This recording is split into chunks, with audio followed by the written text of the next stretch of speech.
Se a banca do teu concurso é a IDECAM e você já tem dificuldade em física e tem medo da banca, você está no lugar certo.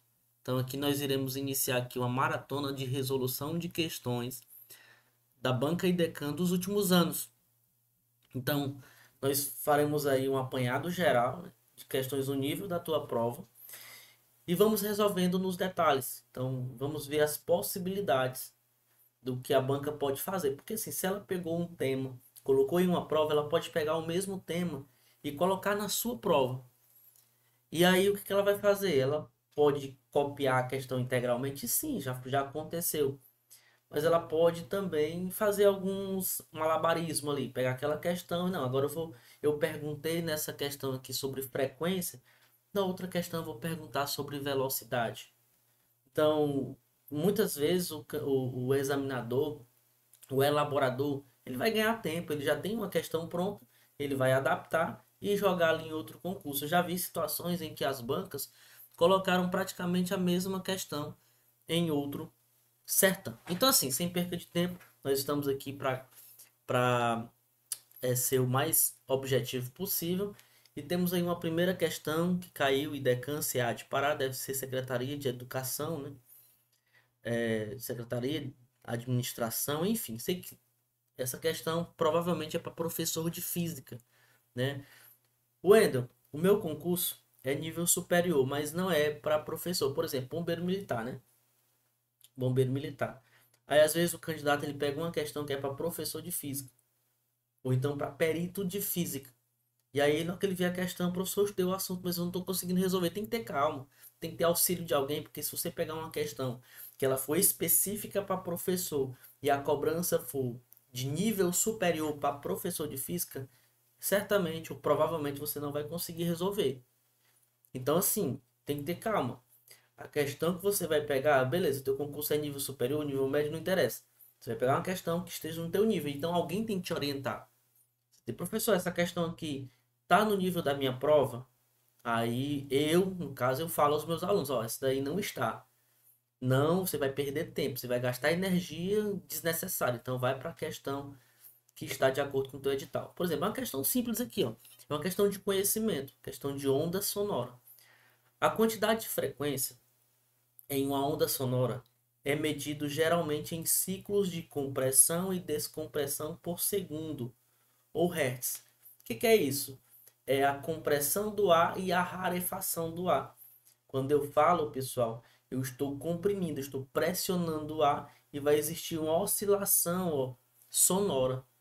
E esta oscilação ela vai chegar até o meu ouvido, tímpano vai vibrar e aí toda a estrutura cerebral vai dar essas informações como som, tá?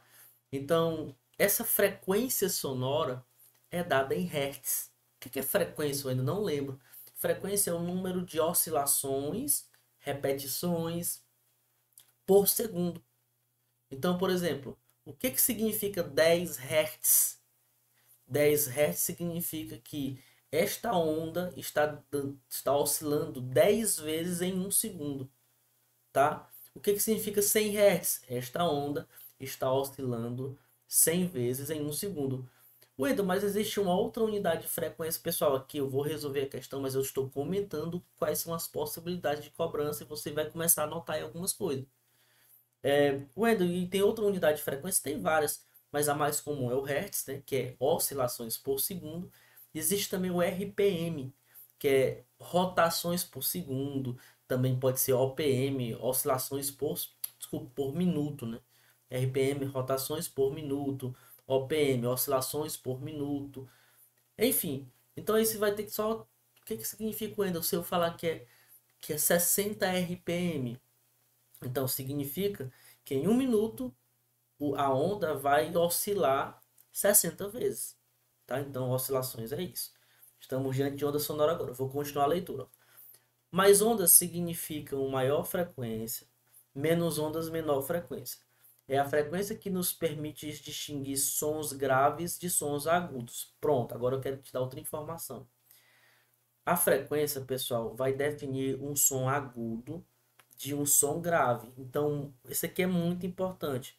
Então, Wendel, quem define o som grave de um som agudo? É a frequência. Então, a frequência, ela define aqui, ó, um som grave de um som agudo.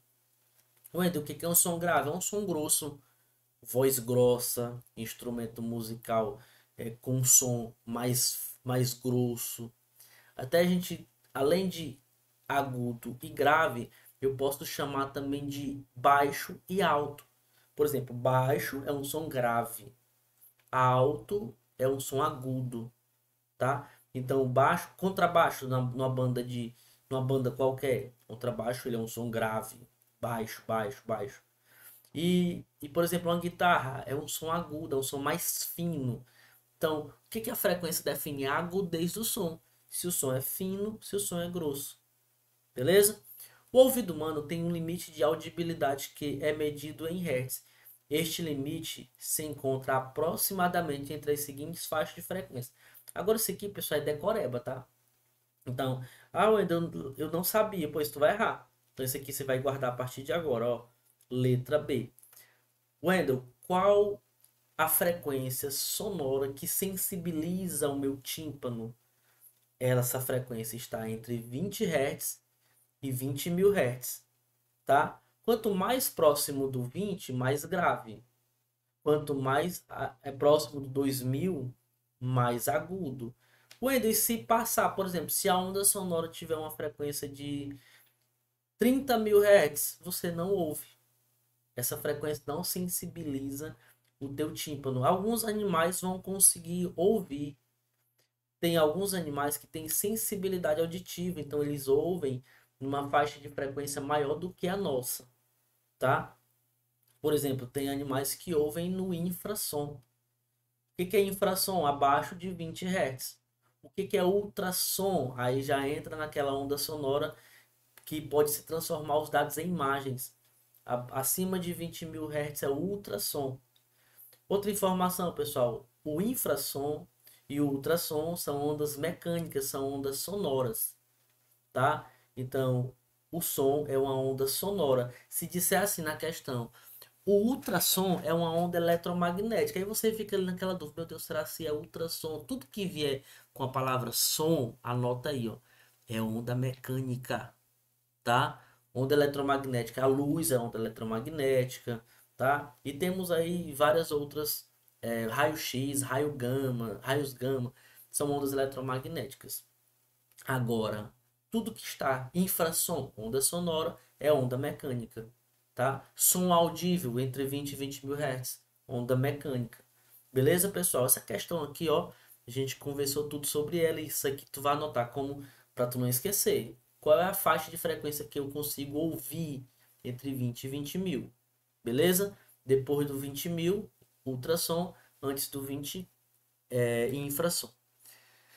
Questão 2, pessoal. Essa questão agora aqui tem conta, tá? Uma questãozinha que tem cálculo. A gente tem que ter muita paciência aqui para não errar essa questão. IDECAN, também para professor de física, CAHR, não interessa. Um corpo cuja massa. Vamos lá. Gente, um corpo de massa 100 gramas encontra-se totalmente submerso na água e apresenta peso aparente, palavra bonita aqui, ó, de 0,8 newtons. A densidade do corpo é de quanto? 2,5, 3,2, 4,85.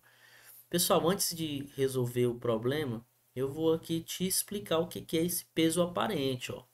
Você não esquecer. Vamos aqui, tem um recipiente, tá? Esse recipiente tem líquido e esse líquido é a água. E vamos dizer, ó, eu vou fazer aqui uma situação, pessoal, ideal, tá? Eu vou colocar aqui o corpo aqui, ó, como se ele estivesse flutuando aqui. Tá aqui o corpo, ó, totalmente dentro da água. Beleza? O Ender, ele não afundou, tá aí, tá nessa posição aí.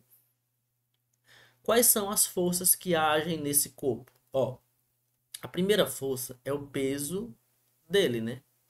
É o peso. Peso dele, é o peso real dele. Então, vou chamar aqui de letra P. E uma outra força, pessoal, tudo que a gente tentar afundar na água, a água oferece uma resistência. Ela tenta empurrar esse objeto para cima. Então, vai existir uma força para cima. Essa força tem um nome, que é a força quem faz é a água, é o líquido. Essa força é chamada de força de empuxo, ou empuxo somente. Então, tem a força para baixo e tem a força para cima. Então, é como se o corpo ficasse mais leve. Assim, ó, olha só. Se você pegar uma pedra e soltar ela aqui na superfície da Terra, ela vai cair com certa velocidade. Se eu pegar essa pedra e jogar dentro da água, ela cai, mas a velocidade dela diminui. Ou seja, o peso dela, ele vai mudar. Não o peso propriamente dito, mas assim, o peso aparente. Então, o que que é o peso aparente, pessoal? Vai ser, ó, peso aparente. Peso aparente. Bora com calma, tá? O que eu tô fazendo para a gente revisar mesmo todo o conteúdo. Vai ser o valor do peso real menos o empuxo. Wendel, a questão me diz, presta atenção que eu vou falar agora. A questão me diz que a massa do cidadão aqui, ó, é 100 gramas. Então, bora calcular o peso real dele. Lembra que o peso é o valor da massa multiplicado pela gravidade. Agora, lembra que a massa tem que estar em quilogramas. E 100 gramas é um décimo, né, gente, de 1 quilo. Então, aqui vai dar 0,1 quilogramas. Né? Não é isso? 100 gramas é um décimo. Tu vai pegar 1 quilo, dividir por 10, tu tem 1 grama. 100 gramas, desculpa, vai lá. 100 gramas equivale a 0,1 quilogramas. Faz essa. Ué, eu não sei fazer. Faz a regrinha de 3, ó. 1 quilogramas vale 1000 gramas. Quantos quilogramas equivale a 100 gramas? Vai dar 0,1. Então, tu vai colocar aqui, ó. O peso é 0,1 vezes a gravidade, que é 10. Então, o peso vai ser 1 newton. Então, o peso aqui eu já sei que é 1 newton. O peso aparente, a questão já me disse que é 0,8. Então, peso é 1, peso aparente é 0,8.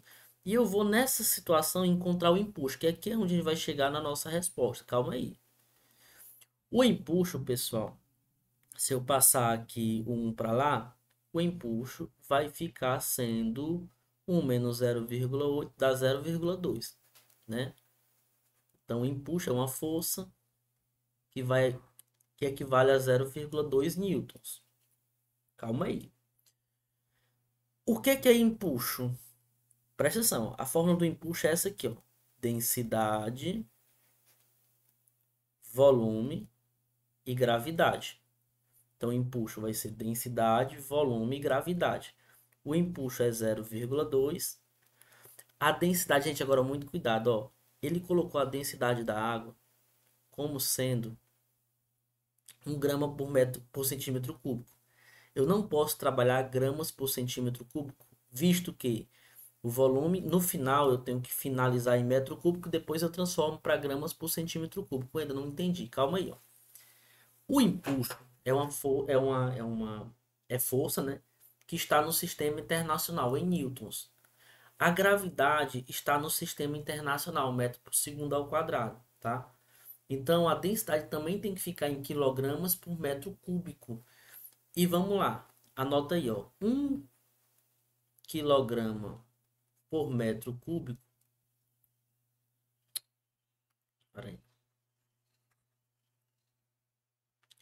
1 grama por centímetro cúbico vai ser igual a 1000 quilogramas por metro cúbico. Também é para fazer uma regra de 3. Então, 1 grama por centímetro cúbico equivale a 1000 quilogramas por metro cúbico, tá? Então, vou colocar bem aqui, ó, 10 elevado a 3, que é o 1000. O volume do líquido que foi deslocado pelo corpo é V e a gravidade é 10, tá? Galera, vai ficar assim, ó. Presta atenção no que a gente vai fazer agora. Aqui vai dar 10 elevado a 4, aqui vai ficar 0,2. 10 elevado a 4, porque conserva a base e somos expoentes. Aqui, quando não aparece nada, tem 1. Aí 3 mais 1, 4. Aí vem ficar o V aqui, ó. Vou passar dividindo. Vai ficar assim, ó. V é igual a 0,2 dividido por 10 elevado a 4. Cidadão, Vamos aqui entender aqui o negócio. Isso aqui, pessoal, vai ficar assim. Aqui vai ficar... Eu vou passar esse 10 lá para cima. Vai ficar assim, volume igual.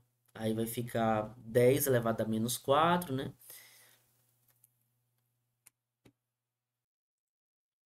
Vai ficar 2 vezes 10 a menos 5. 2 vezes 10 a menos 5. Só ver aqui o que eu vou passar para cima, né? Vai ficar 10 a menos 4. Aí eu passo a vírgula uma casa para a direita. Vai ficar 2 vezes 10 elevado a menos 5. Por que, Wendel? Fica assim. Calma aí, relaxa. Aqui, metro cúbico. Agora a gente vai finalizar o nosso problema, tá? Eu vou fazer, para achar a densidade, eu vou fazer vou usar bem aqui esse espaço. A questão aqui é uma questãozinha chatinha, tá? Densidade do líquido vai ser a massa sobre o volume, tá? A densidade do líquido, lembrando que vai dar em quilogramas por metro cúbico, né? A massa, pessoal, você lembra que é 0,1, né, quilogramas, dividido por aquele valor ali, ó, 2 vezes 10 a menos 5. 0,1 por 2, né? Se eu multiplicar, eu vou jogar 10 a menos 5 para cima, vai ficar assim, ó.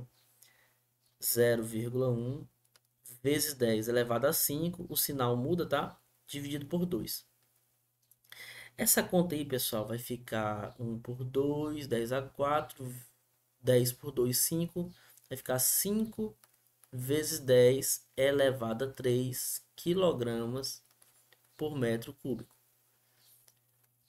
Aqui está a resposta da densidade. Só que como lá está em gramas por centímetro cúbico, eu vou lembrar daquela regrinha de 3. 1 grama por centímetro cúbico equivale a 1.000 quilogramas por metro cúbico. Então, 5.000 quilogramas por metro cúbico vai valer 5 gramas por centímetro cúbico. Tá? Uma questãozinha enjoada, a anterior foi mais tranquila, mas acredito eu que dá para você entender. Agora, para você entender ela perfeitamente, você vai refazer ela do início. Toda. Wendel, eu fiz de outra forma, também deu certo. Tudo bem. Às vezes um caminho, ele não é o único. Você tem um caminho para resolver a questão, mas você pode achar outro caminho até mais tranquilo, tá? Mas eu fiz dessa forma para você entender o que, que é o peso aparente, o que, que é o peso, o que, que é o impulso, densidade, conversão de unidade de medida. Aí isso aí vai se transformar em uma espécie de revisão para você. Questão 3. A figura a seguir representa o movimento de um planeta em torno do Sol. Analise-a. Considere nessa trajetória elíptica, o planeta percorre distâncias iguais ao se deslocar da posição 1 para a posição 2 e da posição 3 para a posição 4. Sobre o movimento desses dois trechos, é correto afirmar que letra A. Calma aí. Ele está falando que as distâncias de 1 para 2 é igual à distância de 3 para 4. Quer dizer, de 1 para... Ah, cadê o 3, velho? Só lembrando, gente, que é 1, aqui é 2, aqui é 3, aqui é 4, tá? Porque tá meio que apagado. Gente, para que as áreas sejam iguais, os tempos deverão ser iguais. E ele diz que apenas as distâncias aqui ó, são iguais. Aí eu vou dizer uma coisa para vocês, ó. Lembra, a velocidade do planeta, a velocidade do planeta é maior aqui, ó, no periélio, que é mais perto do Sol. Aqui vamos supor que seja o periélio, velocidade máxima. E lá mais afastado, que é o afélio, a velocidade é mínima. Aí vamos tentar entender aqui uma coisa, ó. O que que é velocidade? É distância sobre o tempo. Então, a distância é a velocidade vezes o tempo, beleza? Presta atenção no que eu vou fazer agora, ó. Galera, se a distância é a mesma e aqui a velocidade é maior, então o tempo vai ser menor. Então ele vai percorrer, se ele tem uma distância e vai percorrer com mais rapidez, o tempo vai ser menor. Então o tempo que ele vai percorrer o 1 até o 2 é menor do que o tempo que ele vai percorrer do 3 para o 4. Por que, Wendel? Porque lá do 3 para o 4, ele está mais lento, ele está mais devagar. Então, ele estando mais devagar, ele vai demorar mais para completar aquela distância. Do 1 para o 2, ele está mais rápido. Então, se ele está mais rápido, ele vai percorrer num tempo menor, ou seja, vai chegar com um tempo mais rápido.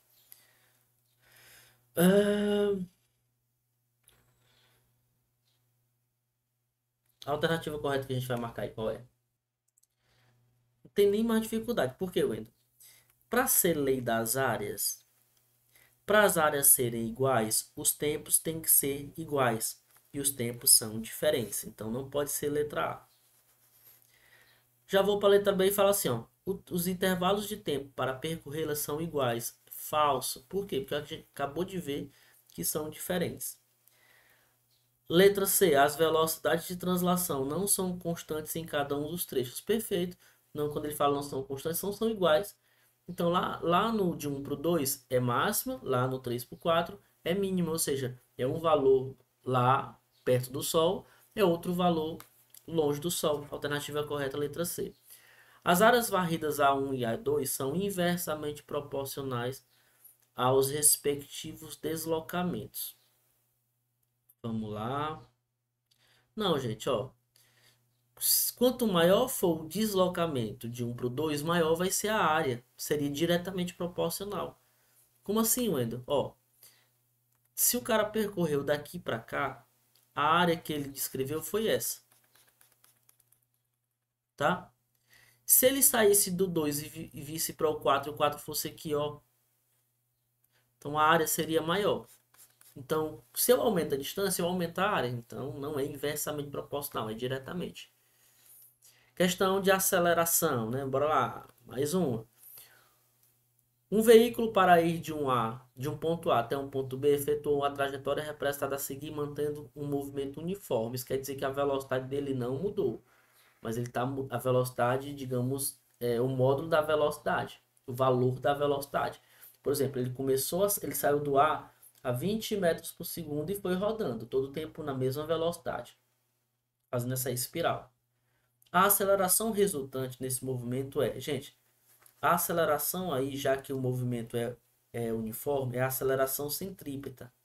Ela é dada por v ao quadrado sobre o raio. Olha como vai ficar fácil. Gente, à medida que ele sai do ponto A, o círculo vai aumentar ou vai diminuir? Olha só, gente, o círculo ficando maior. Isso quer dizer, se o círculo está ficando maior, o raio está ficando maior. Então, assim, ó, se você olhar aqui na fórmula da aceleração centrípeta, tem que o raio é inversamente proporcional à aceleração. Então, se é inversamente proporcional, quanto maior for o raio, quanto maior vai ficando o círculo, menor vai ser a aceleração centrípeta. Então, como ele está saindo do A para o B, ele está aumentando o raio, consequentemente diminuindo a aceleração. Portanto, a aceleração é decrescente, tá? A aceleração resultante, ele só tem centrípeta, ele não muda a velocidade, tá? Ou seja, o movimento é uniforme, com a mesma velocidade.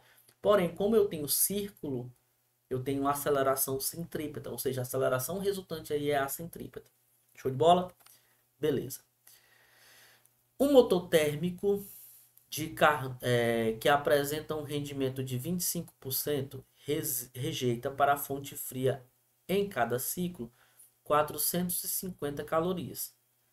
Qual é a temperatura da fonte quente e a quantidade de calor recebida pela fonte em cada ciclo se a temperatura da fonte fria é 300 Kelvin e o motor funciona segundo o ciclo de Carnot? Pessoal, a primeira coisa é eu calcular a temperatura. Eu vou logo para a temperatura, porque o rendimento eu já tenho. Eu sei que 25% é o rendimento dessa máquina. Se rejeita para a fonte fria 450 Isso quer dizer que 450 seria 75% do calor. 450. Por quê? Porque 25% é aproveitado. Se ele rejeita 450, essa questão ficou fácil agora. Perceba, se ele rejeita 450 calorias, ele está rejeitando 75% da energia, porque o rendimento do motor é de 25%. Então, isso aqui é o que ele aproveita. Isso aqui é o que ele rejeita. Então, ele rejeita quanto? Aí você pode fazer até uma regrinha de 3 simples, ó. 75% equivale a 450. Quanto vale 100%? Vale X. Pode fazer assim. Só que eu vou fazer pelas formulinhas também, tá? Você vai conseguir resolver aí, ó. Bora calcular primeiro a temperatura, fazer o serviço, fazer o reverso, não. Temperatura, rendimento, desculpe, ó, é 1 menos T2 sobre T1. T2, fria, fonte fria, e T1, fonte quente. Lembra que a fórmula é essa, tá? Para achar a temperatura. Beleza? Então vai ficar assim, o rendimento 25%, 0,25, é igual a 1 menos o T2, temperatura da fonte quente, fonte fria, desculpe, 300, e fonte quente eu não sei, T1. Ele quer saber isso. Temperatura da fonte quente, ó. Qual é a temperatura da fonte quente? Que é T1. Aí vamos fazer aqui a conta, ó. Eu vou passar 300 sobre T1 para o primeiro membro. Vou passar o 0,25 para o segundo. Vai ficar assim, ó. 300 sobre T1 é igual a 0,75. Produto do meio pelos extremos, pessoal, vai ficar assim, ó. T1 é igual a 300 dividido por 0,75. E essa conta, pessoal, vai dar 3.000 por 7,5, 30.000 por 75. Isso aqui vai dar 400 Kelvin. Já achei, né? Então, cadê? Elimina, elimina. Então, essa eliminação aí ficou fraca, viu? Podemos fazer assim, calma aí. Uma outra relaçãozinha pela fórmula, né, gente? Já dá para ter resolvido isso, mas eu quero a gente você ter possibilidades de acerto, ó, de revisar o conteúdo. T1 sobre Q1. Ah, não, vou colocar o contrário. Também, também tá certo. Para ficar logo o que eu quero encontrar. Quantidade de calor gerada na fonte quente dividido pela temperatura da fonte quente é igual à quantidade de calor gerado na fonte fria dividido pela temperatura da fonte fria. Bora ver se dá certo aqui os valores, né? Q1, não sei. T1, 400. Q2, Q2, 450. E T2, 300. Corta, corta, corta, corta. 40 vezes 45 dá 90, 180, 1.800. 1.800 dividido por 3, 600. 600 calorias. Letra B. Qual seria a forma que eu estava dizendo a vocês para fazerem, né? Poderia ter feito lá no início, ó. Cara, se 25 é aproveitado, os 450 que é rejeitado, corresponde a 75%. Então, eu poderia fazer assim, ó. Quanto é o total? Quanto é que é 100%? Então, eu faria aquela regra de 3, tu acharia já a primeira ideia, que seria 600, jogaria nessa fórmula aqui. Também dá certo. Mas aqui eu trouxe para vocês revisarem as formulinhas de rendimento e relação entre calor e temperatura. Uma onda, ao se propagar de uma corda A em direção à corda B, sofre variação em seu comprimento, passando seu valor de 40 para 50. Assim, a velocidade dessa onda, ao atravessar essas duas cordas, sofre um aumento, redução. Gente, a velocidade de propagação de uma onda, que é ondulatória, né? É V igual a lambda vezes F. Então, se eu aumentei o comprimento de onda, se eu aumentar o comprimento de onda, eu aumentei a velocidade. Então aqui, ó, você não vai marcar que a velocidade reduziu, não. Se aumentou o comprimento de onda, aumentou a velocidade. Então, esquece, esquece. Tá, a frequência não muda, tá, pessoal? A frequência da onda numa refração permanece a mesma. Então, a velocidade vai ser uma relação de 40 para 50, né? Então, bora lá. Velocidade 1, 40 vezes, vou colocar, não vou precisar mudar nada, vezes F, tá? Aumentou para 50. A velocidade 2, 50F. Regrinha de 3 simples novamente, né? Então, assim, ó, 40F corresponde ao que ele tinha, que era 100%. E 50F corresponde a quanto? Ou seja, quanto vai ser agora, qual é a porcentagem em relação à inicial? Corta F com F0 com 0, vai ficar 4x igual a 500%. Passo 4 dividindo 500% dividido por 4, fazer aqui, ó, x vai ser igual a 125%. Gente, se inicialmente era, deixa eu ver se tá tudo certinho aqui, se tem algum erro aqui da conta. Tem erro coisa nenhuma. Bora lá. Tudo certo aqui, tudo certo. Então, gente, aumentou quantos por cento? 25, né? Era 100 e passou a 125%. Pelo amor de Deus, né? Pessoal, aqui a gente finaliza nossa primeira revisão, né? Postarei mais. Eu quero saber, assim, eu quero primeiro que deixe o seu like aqui nesse vídeo, né? Coloca aí nos comentários o que foi que você achou. Continua fazendo, deixa por aqui mesmo, acaba por aqui. Ou você quer mais questões da banca IDECAM, ou de qual banca você quer que eu faça questões. O Wendel faz da banca FGV, da banca OCP, enfim, vai me dizendo aí, me dá o teu feedback, tá? Para que a gente continue avançando. Valeu, até o nosso próximo vídeo.